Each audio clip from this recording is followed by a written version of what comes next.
là, il ne s'agit pas encore d'avoir un produit à vous fournir sur les pollutions minières. On est encore sur de la R&D.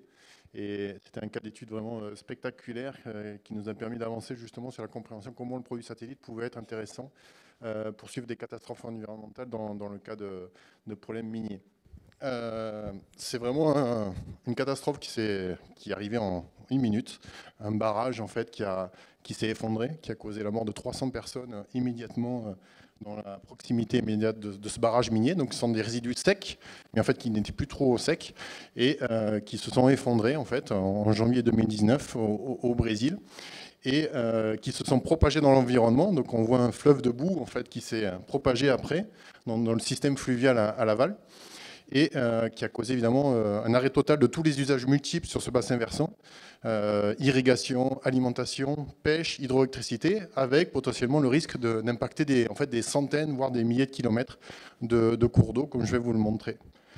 La difficulté qu'on avait justement, c'était qu'on avait une catastrophe ponctuelle donc sur le lieu de l'effondrement, mais qui ensuite pouvait se propager sur des centaines de kilomètres. Et donc la difficulté de faire une mesure conventionnelle avec des prélèvements d'eau de manière classique, et aussi dans un contexte où il n'y avait pas de mesure antérieure en fait, à cette catastrophe. Donc, la télédétection est vite apparue comme une manière, une solution alternative, évidemment. Il ne s'agissait pas de dire de nouveau que la télédétection pouvait tout apporter, mais c'est aussi apparu comme un problème. C'est ce que je citais tout à l'heure, c'est-à-dire que donc, la catastrophe s'est tenue, pour le dire ici, sur ce bassin versant, mais qui était sous un affluent en fait, de ce grand bassin versant qui s'appelle le San Francisco. Et potentiellement, on pouvait avoir donc, sur pratiquement 2000 km les berges de cette rivière qui pouvaient être atteintes, et donc évidemment tous les gens qui habitaient et tous les usages multiples qui se passaient le long de la rivière.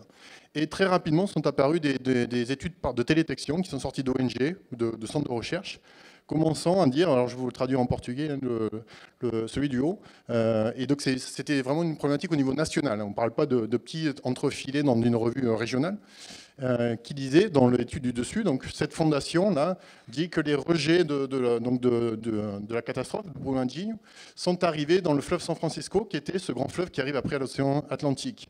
Et c'était une information catastrophique parce que tous les gens qui étaient à l'aval de cette rivière ne pouvaient plus vendre leurs poissons instantanément, évidemment. Plus personne ne voulait acheter de poissons venant de cette région-là. Plus personne n'aurait voulu acheter, évidemment, des champs irrigués par ces eaux-là. Et donc, c'était vraiment une catastrophe tout de suite pour les gens qui habitaient à l'aval. Et au contraire, on avait des agences comme l'IBAMA, qui serait l'OFB français, qui disaient non, ce n'est pas le cas, on ne l'a pas encore mesuré. Mais voilà, une étude de télédétection, quelqu'un le fait dans un coin, a traité une image, a un accès aux médias rapides, parce que ça, c'est sorti directement dans les journaux nationaux. Ça serait TF1, France 2 en France. Et on s'est retrouvé un peu avec des institutions qui sont un peu des lapins avec les phares de voiture, ils ne savaient plus quoi faire, parce qu'une image de détection, c'est un peu la vérité pour certaines personnes. Ah, si ça a été fait par télédétection, par image satellite, c'est forcément vrai.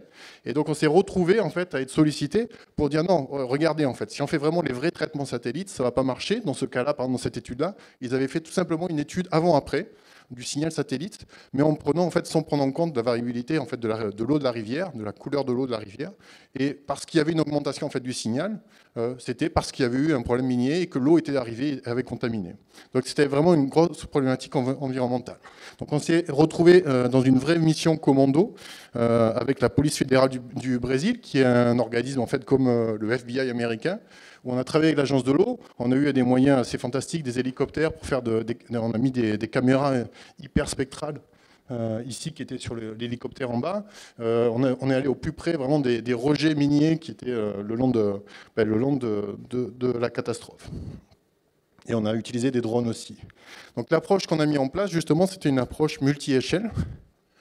On avait la question du bassin versant, donc un bassin versant gigantesque qui fait plus de 2000 km de long, où il a fallu travailler plutôt avec des approches régionales, donc des données qui permettent d'avoir une suivi sur des centaines de kilomètres.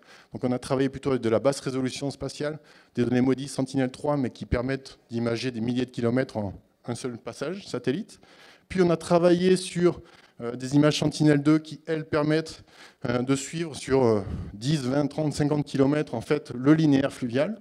Et après, sur des images de drone, où on va voir en fait, ici l'arrivée de la boue, au niveau du système fluvial. Le fleuve, en l'occurrence, s'appelait le Paraopeba.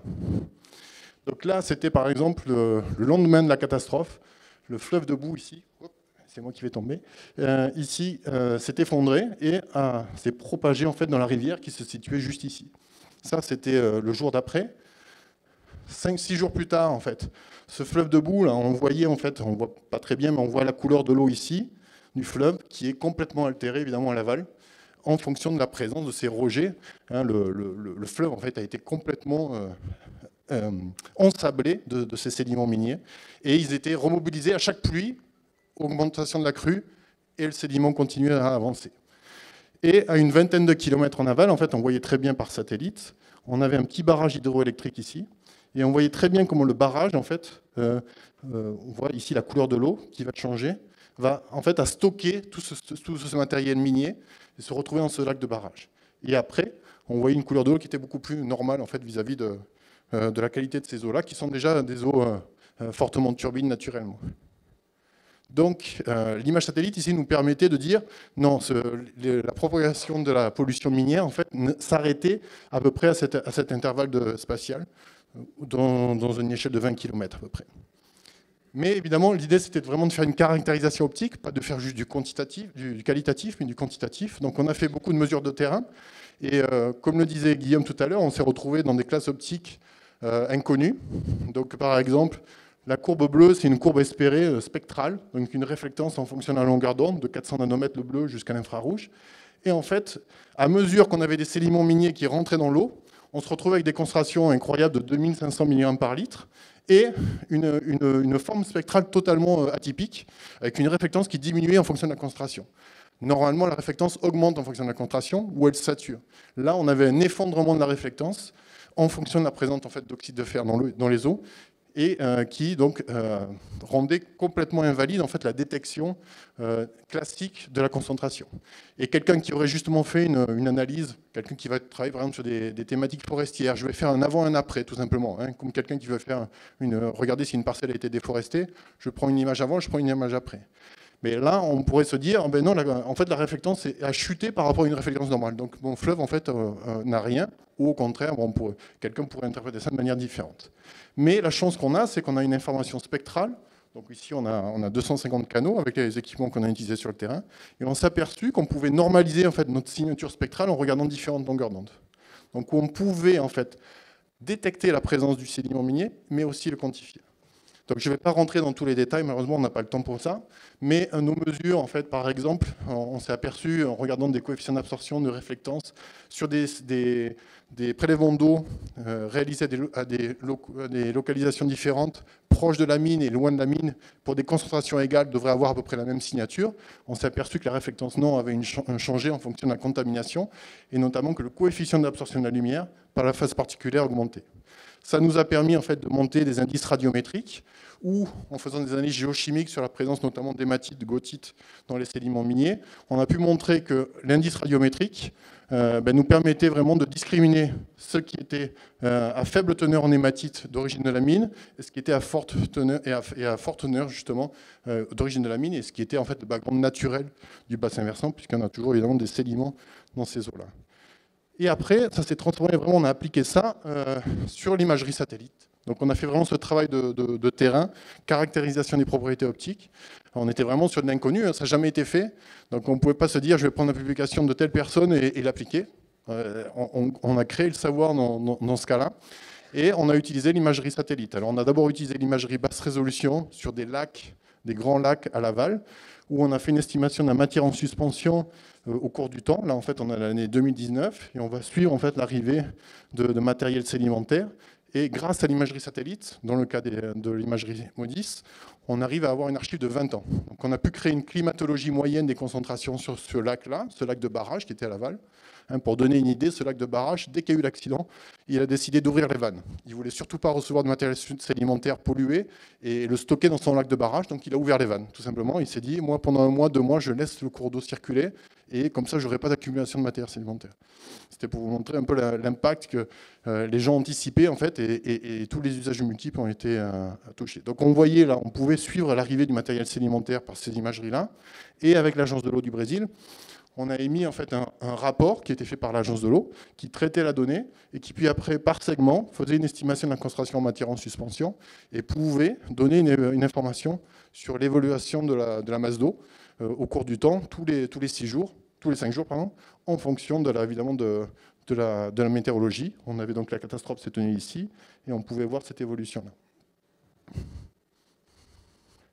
Et on a fini aussi avec un travail de drone, parce que comme je le disais, tout ce qu'on peut faire ici par satellite, on peut aussi le faire par drone. Donc on a fait une cartographie ensuite au niveau vraiment du local de la catastrophe, de comment se distribuer le panache turbide des rejets miniers dans les eaux. Voilà, donc en conclusion, je ne vais pas rentrer dans tous les détails techniques.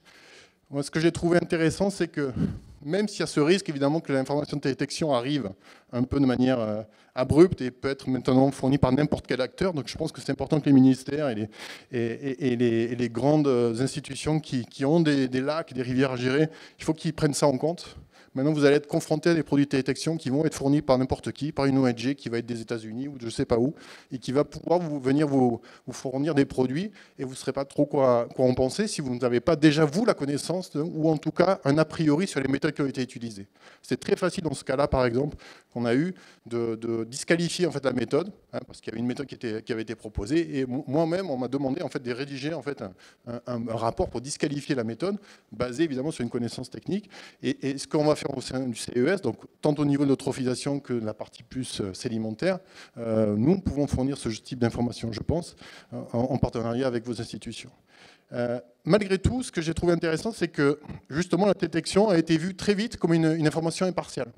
Parce que beaucoup de gens n'allaient pas croire forcément la donnée qui venait d'un ministère ou d'une mine. Par exemple, dans ce cas-là, en fait, la société minière qui a eu la Val de Rio Dos, qui a connu en fait, cette catastrophe, a tout de suite mis en place un système de mesure incroyable. Toutes les heures, une mesure. Toutes les heures, une mesure sur 1000 km. Mais personne ne croyait à ces mesures. Personne, parce que c'était évidemment le pollueur qui allait croire la donnée qui sortait du pollueur. Donc, toute donnée en fait, externe était tout de suite utile pour les gouvernements. Alors, on est au Brésil, donc c'est un gouvernement fédéral, les gouvernements locaux et fédéraux étaient intéressants. Ce qui est important aussi, quand même, c'est le deuxième point, c'est que voilà, sans information a priori, on aurait pu dire à peu près n'importe quoi sur les propriétés optiques si on n'avait pas fait ces mesures et de caractérisation. Donc nous, au sein du CES, c'est un axe qu'on souhaite développer. On a une thèse aussi qui commence avec Malik Chami sur la République dominicaine, sur des contextes aussi miniers, pour essayer de développer un savoir-faire justement sur cette question de pollution minière et pour voir, pourquoi pas, vous fournir des produits sur ce type de catastrophe. On aura l'occasion aussi dans la session, mais on l'a fait aussi au niveau du CES, sur la question de l'orpaillage en Guyane, par exemple. On a démontré que c'était possible de faire du suivi d'orpaillage par imagerie satellite, par exemple. Et donc, enfin, le dernier aspect que je voulais appuyer, c'est le fait qu'évidemment, il n'y a pas forcément un capteur. Tout à l'heure, on parlait d'un algorithme qui résout tout. Il n'y a pas non plus un capteur qui résout tout. En fonction de l'objet hydrologique sur lequel on va travailler, de sa taille, on va pouvoir travailler avec des données MODIS, on va pouvoir travailler avec des données Sentinel-2, on va travailler avec du drone pour avoir une résolution centimétrique. Et à la fin, c'est quand même une donnée radiométrique. Et on a ce savoir-faire. Mais évidemment, après, il s'agit évidemment de le déployer. Et pouvoir le déployer dans ce cas-là, dans le cadre de catastrophe, c'est évidemment quelque chose qui nécessite une infrastructure aussi. Voilà, je vous remercie.